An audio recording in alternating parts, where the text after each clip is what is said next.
নমস্কার। আজ আপনাদেরকে পাঠ করে শোনাব অমর কথাসাহিত্যিক শ্রী বিভূতিভূষণ বন্দ্যোপাধ্যায় রচিত প্রাবল্য।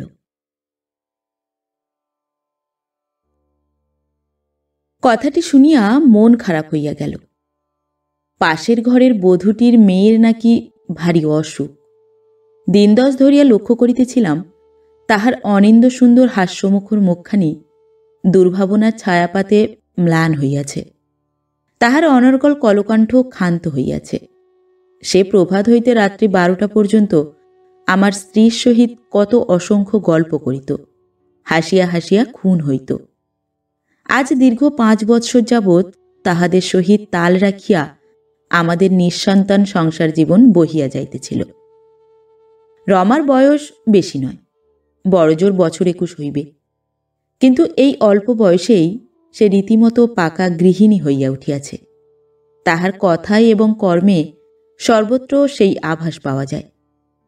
রবিবারে কামাইলে নাকি শরীরের বৃদ্ধি কমিয়া যায়, বৃহস্পতিবারে আমিষ ভক্ষণ করিলে কোন এক দুষ্ট দেবতার কোপে পড়িতে হয়, ইত্যাদি অগণিত বিধিনিষেধের বেড়াজালে নিজেকে বদ্ধ করিয়া অতি সন্তর্পণে সে দিন গণিয়া যাইতেছিল। 3 প্রাণীর সমবায়ে তাহার ক্ষুদ্র সংসার গড়িয়া উঠিয়াছিল। সে, তাহার কর্মব্যস্ত স্বামী ও স্বর্গের পরীর মতো ছোট্ট একটি ফুটফুটে মেয়ে। এখনো তাহার ঠিকমতো কথা ফুটে নাই। বয়স অতি অল্প বলিয়া টলিয়া টলিয়া চলিতে থাকে। কারণে অকারণে রাঙা ঠোঁট দুখানি কাঁপাইয়া হাসিয়া ওঠে। তাহার নামকরণ করিয়াছে কমলা, কিন্তু সচরাচর ডাকে কমলি বলিয়া। আমার স্ত্রী বন্ধা, সে কমলাকে বড় ভালোবাসে। অষ্টপ্রহর তাহাকে কাছে রাখিয়া দেয়।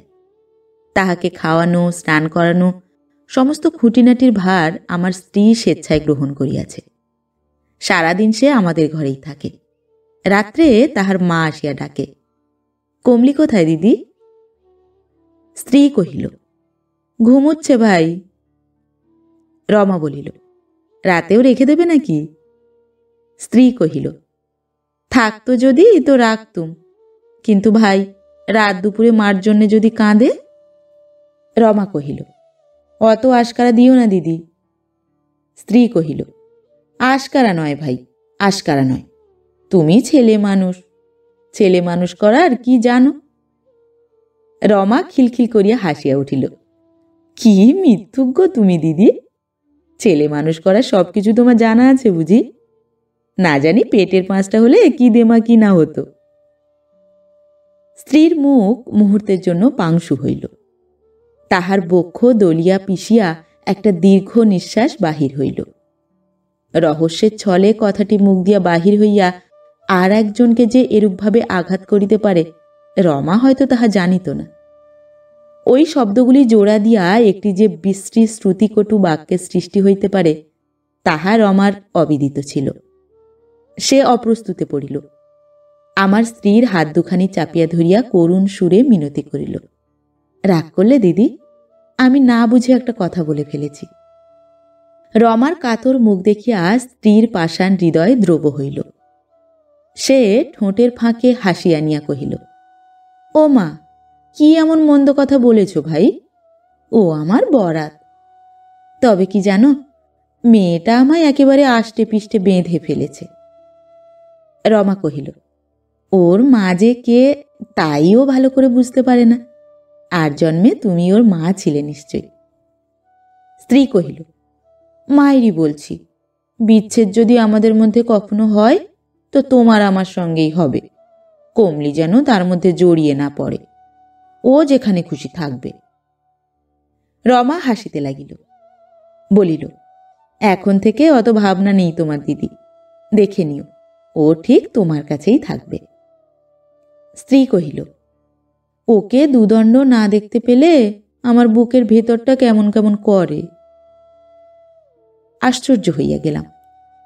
আমার স্ত্রী কিসের জোরে কমলিকে এমন নিবিড়ভাবে ভালোবাসিয়া ফেলিল?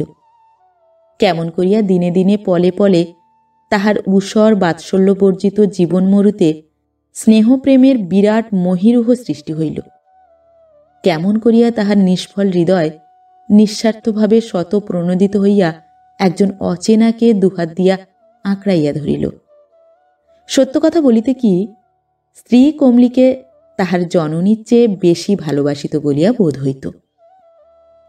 একদিন স্ত্রী কমলিকে কোলে শোয়াইয়া দুধ খাওয়াইতেছিল। তাহার মুখের মধ্যে ঝিনুক পুরিয়া কহিল, তুই দিন দিন ভারী দুষ্টু হচ্ছিস বাপু, বসে দুধ খেতে শিখবি কবে? আমি কহিলাম, শ্বশুরবাড়ি গিয়ে। স্ত্রী আমার প্রতি একটি বিলল কটাক্ষ হানিয়া কহিল, তুমি থামো দেখিনি, দেখছিস তো কমলি, তোর জন্যে লোকের 500 কথা শুনতে হয়। দাও দেখি গামছাটা, মুখ হাত পা মুছিয়ে দেব। গামছা দিয়া কহিলাম, অতটা ভালো নয় সরো। সরো অর্থাৎ সরোজিনী, আমার স্ত্রী। কহিল, মানে? মরিয়া হইয়া বলিলাম, যাই হোক, পর ভিন্ন তো আর কিছু নয়। আমার মুখ দিয়া আর কথা সরিল না, তাহার অবকাশও পাইলাম না। স্ত্রী তীব্র স্বরে প্রতিবাদ করিল, তোমার ওই এক সৃষ্টি ছাড়া কথা। দেখো, ও অলক্ষণে কথা আমায় কখনো বলো না। আমার কমলিমাকে তুমি পর ভাবতে পারো, কিন্তু আমি পারি না, মরে গেলেও পারবো না। কমলি, তুই আমায় পর ভাবিস? কমলি নেহাত ছেলে মানুষ, সংসারে এইসব তীক্ষ্ণ বাক্যের অর্থ জানিত না। সে ফিক করিয়া হাসিয়া কহিল, ধ্যাৎ। সুতরাং আমার একটিও কথা বলিবার রহিল না। কমলাকে মধ্যস্থ করিয়া আমাদের দাম্পত্য জীবনে মাঝে মাঝে কলহ হইত। আজ তাহার খেলনা চাই, কাল তাহার পোশাক চাই, তারপর দিন জরির জুতো চাই। এই অসংখ্য অভাব অভিযোগ পূরণ করিতে আমি অস্থির হইয়া উঠিতাম। আমি মানুষ, অমন নিঃস্বার্থভাবে জানিয়া শুনিয়া পরের জন্য একটা ত্যাগ স্বীকার করিতে রাজি নই।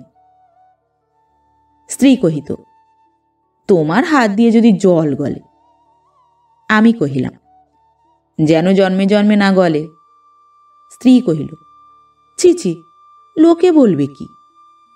কহিলাম, জানো, বেচারা কাক কোকিলের ডিমে তা দেয়। আসলে আমি কমলিকে আদৌ সুনজরে দেখিতাম না। এহেন কমলির নাকি অসুখ, অসুখ নাকি সহজ নয়, কারণ ডাক্তার পর্যন্ত মুখ ঘুরাইয়া গিয়াছে। তাহাকে নাকি আরও আগে দেখানো উচিত ছিল। আমি আশ্চর্য হইয়া কহিলাম, বলো কি, আগে তো শুনিনি। বিশুষ্ক মুখে স্ত্রী কহিল, মা আবাগে কি বলেছে সে কথা? আমি কহিলাম, বড়ই দুঃসংবাদ। স্ত্রী যুক্ত হস্তে ললাটে ঠেকাইয়া কহিল, মা মঙ্গলচণ্ডী, তুমি আমার বাচ্চাকে ভালো করে দাও মা। ব্যস্তভাবে বাজারে থলি খুঁজিতে খুঁজিতে কহিলাম, বাজার থেকে আজ কি কি আসবে বলো তো? স্ত্রী কহিল, আজ আর বাজারে গিয়ে কাজ নেই, তুমি বরং দুটো চিঁড়ে মুরগি খেয়ে আজ আপিস যাও। কহিলাম, আর তুমি? স্ত্রী কহিল, আমার কথা আমি ভাবব। অগত্যা ফল আর খাইয়া সেদিন যথাসময়ে আপিসে হাজির হইলাম। যাই হোক, সেখানে তো আর স্নেহ মমতার বালাই নাই। সেখানে স্ত্রীর ন্যায় আবদার খাটিবে না। আত্মীয় স্বজনহীন, শূন্য প্রাণহীন, কর্মমুখর আপিস। কমলির অসুখ আঁকা বাঁকা পথে মোড় ঘুরিতে ঘুরিতে আগাইয়া চলিল। আমার স্ত্রীর মন সংসারে আর বসিল না কিছুতেই। ভাত গলে না কিংবা গলিয়া যায় অত্যন্ত। তরকারিতে ঝাল বেশি হয় কিংবা ঝালই হয় না, হয়তো নুন বেশি হয় কিংবা আদৌ হয় না। স্ত্রীর তো ঠিকমতো খাওয়াই হয় না। প্রাণ ধারণের জন্য ওই যা দুবেলা দুটো দাঁতে কাটা। রাত্রিদিন সে অক্লান্তভাবে কমলির সেবা করিতে লাগিল। আমি একদিন কহিলাম, শেষকালে তুমিও কি পড়বে? স্ত্রী উদাস কণ্ঠে কহিল, জানি না। বলিলাম, জানি না নয়, অমনি করে মিছিমিছি নিজের বিপদ রেখে এনো না। স্ত্রী দীর্ঘ নিঃশ্বাস ত্যাগ করিয়া কহিল, কি পাষাণ গো তুমি। সুতরাং সেইখানেই সে প্রসঙ্গ চাপা পড়িয়া গেল। সেদিন রবিবার বিকেলবেলা স্ত্রী কহিল, আমি উনুনে আগুন দিচ্ছি, কোথাও যেও না যেন, সকাল সকাল আজ খেয়ে নাও। প্রশ্ন করিলাম, কেন? স্ত্রীর গণ্ড বাহিয়া মুক্তার ন্যায় অশ্রুকানা ঝরিতে লাগিল। ভাঙা ভাঙা সুরে সে কহিল, কি জানি, আজ যেন মেয়েটাকে ভালো বুঝছি না। সত্যি আমার হাত পা অবশ হয়ে গেছে, কোনো কাজ আর ভালো লাগছে না। সন্ধ্যার পরই খাইতে বসিলাম। অর্ধেক খাওয়া হইয়াছে, এমন সময়ে পাশের ঘরে রমা চিৎকার করিয়া উঠিল, ওরে কমলা রে, তুই কোথায় গেলি রে? সেই বিচ্ছেদ বেদনা বিধুর ক্রন্দন শব্দে আকাশ বাতাস রিরি করিয়া উঠিল। স্ত্রী কাঁদিয়া উঠিল, তাহার হাত হইতে ভাতের থালা পড়িয়া গেল। সে জড়িত কণ্ঠে কহিল, পাতের গোড়ায় একটু জল দাও। আমি স্ত্রীর কথা পালন করিয়া উঠিয়া পড়িলাম। স্ত্রী কহিল, ও কি, খেলে না যে বড়? বলিলাম, পাষাণ গলে গেছে। স্ত্রী নিঃশব্দে গৃহত্যাগ করিল। পরক্ষণেই মিলিত কণ্ঠে দুইজনে ঘোর রবে দিকে দিকে মৃত্যুর বার্তা পৌঁছাইয়া দিল। রমার স্বামী সমস্ত পুরুষত্ব খোয়াইয়া ঘরের কোণে বসিয়া বারবার ডুকরাইয়া ডুকরাইয়া কাঁদিয়া উঠিতে লাগিল। আমি হেন নিষ্ঠুর ব্যক্তিরও চক্ষু যেন ছলছল করিয়া উঠিল। কমলি এ মরজগৎ হইতে চির বিদায় গ্রহণ করিয়াছে। সহস্র ব্যাকুল আহ্বানেও সে ফিরিয়া আসিবে না। এ কথা স্মরণ করিতে কোথা হইতে এক অনির্দিষ্ট উদ্বেল বায়ুকুণ্ডলী পাকাইয়া পাকাইয়া ব্রহ্মরন্ধ্রের পথ বহিয়া আসিয়া মধ্যপথ হইতে কেন জানি ফিরিয়া গেল। আমার বুক কাঁপিয়া কাঁপিয়া উঠিল। ঘড়ির পানে চাহিয়া দেখিলাম, কখন 8টা বাজিয়া গিয়াছে। ভাবিলাম, সমস্ত কর্তব্যভার আমার উপরেই ন্যস্ত হইয়াছে। আমি না করিলে কমলির সৎকারের কোনো সম্ভাবনা নাই। কমলির বাপের নিকট গিয়া বলিলাম, রবীনবাবু, আপনি একটু স্থির হন। স্থির হওয়া তো দূরের কথা, রবীনবাবু বালকের ন্যায় আমাকে জড়াইয়া ধরিয়া আকুল হইয়া উঠিল। কি হবে দাদা? প্রবোধ দিলাম, আহ, আপনার এত বিচলিত হলে চলবে কেন? আপনি পুরুষ মানুষ, জানেন তো ভগবান বলেছেন, জাতস্যহি ধ্রুব মৃত্যু। কথাটা নিজের কানেই যেন বিধিতে লাগিল। আমার কথায় কোনো কাজই হইল না। রবীনবাবু বিন্দুমাত্র তাহাতে কর্ণপাত করিল না। সুতরাং আমি লোক সংগ্রহের জন্য বাহির হইলাম। 9টার সময় ফিরিয়া সেই একটানা ক্রন্দনধ্বনি শুনিতে পাইলাম। সেই সুর করিয়া করিয়া পরপারবর্তী বোধির যাত্রীর নিকট অসংখ্য অভিযোগ। দেখিলাম ইহার মধ্যেই আমার স্ত্রীর গলা ভাঙিয়া গিয়াছে। সে মেঝের উপর লুটাইয়া কাঁদিতেছে। আর রমা, তাহাকে দেখিয়া অবাক হইলাম। সে কমলির বুকের উপর পড়িয়া কাঁদিয়া কাঁদিয়া ক্লান্ত হইয়া পড়িয়াছে। তাহার কণ্ঠস্বর বিকৃত প্রায় হইয়াছে। তাহার চক্ষু দুটি ফুলিয়া রাঙা হইয়া গিয়াছে। পিঠের উপর জমকালো চুলগুলি লুটাইয়া পড়িয়াছে। স্ত্রী কহিল, বাছার একখানা ফটো তুলে রাখো গো, তা না হলে আমি কখনো বাঁচব না। সুতরাং একখানা ফটো তোলা হইল। সেই নিমিলিত চক্ষু, বিবর্ণ মুখের বিভৎস ছবি। সঙ্গীদের মধ্যে একজন বলিল, ওইটুকু মেয়ের আবার ফটো তোলা কেন? স্ত্রী মেঝের উপর মাথা ঠুকিতে ঠুকিতে সুর সপ্তমে চড়াইয়া কাঁদিল, ওরে কমলি রে, তুই কেন অভিমান করে চলে গেলি রে? কঠিন মেঝের আঘাতে কোমল কপাল ফুলিয়া উঠিল। তাহার সেই অশ্রান্ত ক্রন্দন, সেই আর্তনাদ যেন মর্তভূমি ত্যাগ করিয়া অন্তহীন ইথার সমুদ্র বহিয়া স্বর্গের রুদ্ধদ্বারে আঘাত করিয়া ইহজগতে ফিরিয়া আসিতে লাগিল। আমরা নিষ্ঠুরের ন্যায় নিজেদের কর্তব্য পালন করিতে লাগিলাম। রমার বুক হইতে তাহার প্রাণের পুত্তলিকে দুর্জয় বিক্রমে ছিনাইয়া লইলাম। নিশ্চেতন রমার শরীর স্পন্দিত হইল। সে কাতরে ডাগর রাঙা চোখ দুটি তুলিয়া মিনতি করিল, না না না, আমি যেতে দেব না।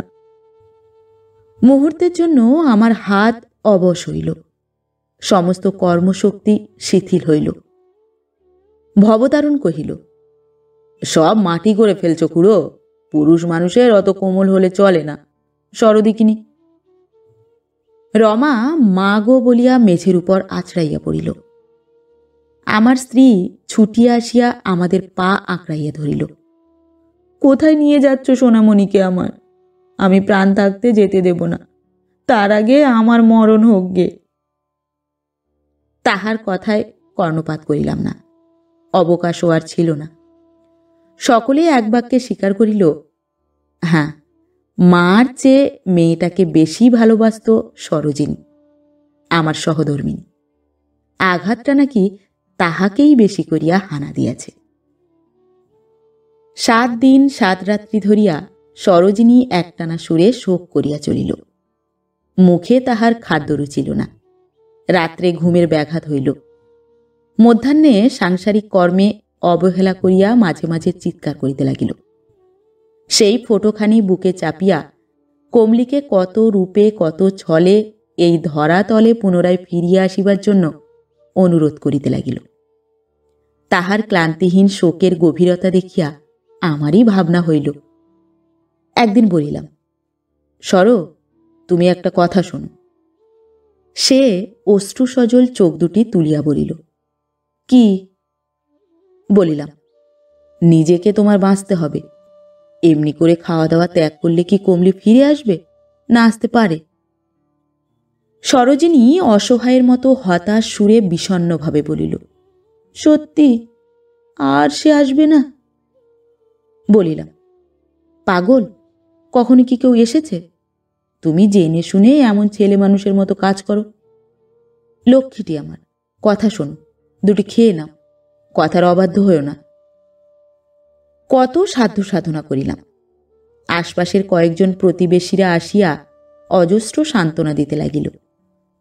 তখন স্ত্রী বহু কষ্টে জীবন ধারণের জন্য জাদুটি অন্ন মুখে দিল। সরোজিনীর শোকাতিশয্যে সকলেই রমার কথা ভুলিয়া গিয়াছিলাম। কমলির বিচ্ছেদ বেদনায় তাহার যে 32 নাড়ি মোচড়াইয়া অসংখ্য ক্ষতের সৃষ্টি করিতে পারে, যাহা কোনরূপ প্রলাপই আরোগ্য হইতে পারে না, তাহা ভাবিবার আমাদের ফুরসত ছিল না। এই ঘটনার মাস দেড়েক পর একদিন আপিস হইতে ফিরিয়া আমি স্ত্রীর পানে চাহিয়া অবাক হইয়া গেলাম। তাহার মুখ দুর্ভাবনায় শুকাইয়া এতটুকু হইয়া গিয়াছে। হাত মুখ ধুইয়া বসিতেই বলিল, একটা কথা বলি শোনো, হেসে উড়িয়ে দিও না। বলিলাম, কি কথা শুনি? সরোজিনী অবিচলিত কণ্ঠে কহিল, আর একটা বাড়ি দেখো, এ বাড়িতে আর এক দণ্ডও থাকতে পারবো না, মায়েরই বলছি। কথাটি আমার হৃদয়ের অন্তঃস্থলে প্রবেশ করিল। বাড়ি বদল সহজ ব্যাপার নয়। 5 বৎসর নির্বিঘ্নে অনড় অবস্থায় এইখানে রমাদের সন্নিকটে দুটি পরিবারের স্নেহবন্ধনে দিন যাপন করিতেছিলাম। আজ অকস্মাৎ সেই সুগঠিত পরিপাটি নীড় ভাঙিবার আদেশ হইল। দুর্বাসার অভিশাপ বোধ হয় এ আদেশের সহিত তুলনীয় হয় না। বিচলিত চিত্তে কহিলাম, অপরাধ? স্ত্রী তখন বিশদভাবে অপরাধ ব্যাখ্যা করিল। সে এক অভিনব অপরাধ। কেন জানি না, রমা কমলির ব্যবহৃত বিছানাগুলি সংগ্রহ করিয়া রাখিয়াছে। সেই বিছানার উপর শুইয়া কমলি নাকি নিশ্চিন্ত আরামে দেহত্যাগ করিয়াছিল। সরোজিনী তাহা স্বচক্ষে দেখিয়াছে, এমনকি ফটোতে পর্যন্ত তাহার ছবি উঠিয়াছে। রমা সেই বিছানাগুলি প্রতিদিন নাড়িয়া চাড়িয়া কারণে অকারণে কাঁদিতে থাকে। সেগুলিকে সযত্নে পবিত্রভাবে বাক্সের মধ্যে তুলিয়া রাখিয়াছে। স্ত্রী কহিল, সত্যি বাপু, ও আমি কখনো সহ্য করতে পারবো না। সৃষ্টির ইরি করছে, একটু বাজ বিচার নেই। আমার ঠাকুর রয়েছে, দেবতা রয়েছে, তোমার দুটি পায়ে পড়ি, আজই তুমি বাড়ি ঠিক করে এসো। কথাটি শুনিতে বা বলিতে খুব সহজ। কহিলাম, রমারা কি মনে করবে সর? সরোজিনী বলিল, তাই বলে তো আমি ইহকাল পরকাল খোয়াতে পারি না। জেনে শুনে পাপ করি কি করে বলো? বলিলাম, কমলিকে তুমি না রমার চেয়ে বেশি ভালোবাসো? 2.5 টাকা দিয়ে না তার ফটো তোলালে? সরোজিনী কাঁদিয়া ফেলিল। ওগো, দোহাই তোমার, আর দগ্ধে মেরো না। এই নাও কমলির ফটো। বেঁচে থাকতে তো একদিনও বাচ্চাকে আমার একটু ভালোবাসোনি, মরে গিয়েও তার রেহাই নেই। কথার শেষে সে কমলির ফটোখানি নিয়া ছুঁড়িয়া ফেলিয়া দিল। বাতাসে ভর করিয়া সেই ফটো দূরে উড়িয়া গেল। অগত্যা আমায় সে বাড়ি অচিরেই ত্যাগ করিতে হইল। রমাদের সহিত সকল সম্বন্ধ ছিন্ন হইল। জানিয়া শুনিয়া তো আর পাপ করিতে পারি না। আচার বিচার আগে, না আগে ভালোবাসা? আশ্চর্য মানুষ। নমস্কার। পরবর্তী গল্প নিয়ে খুব শিগগির ফিরে আসছি। ততক্ষণ সবাই ভালো থাকবেন, সুস্থ থাকবেন। গল্প পাঠ ভালো লাগলে গল্পটিতে একটি লাইক করবেন এবং ভিন্ন ভিন্ন স্বাদের অডিও স্টোরি শোনার জন্য অবশ্যই চ্যানেলটি সাবস্ক্রাইব করবেন। ধন্যবাদ।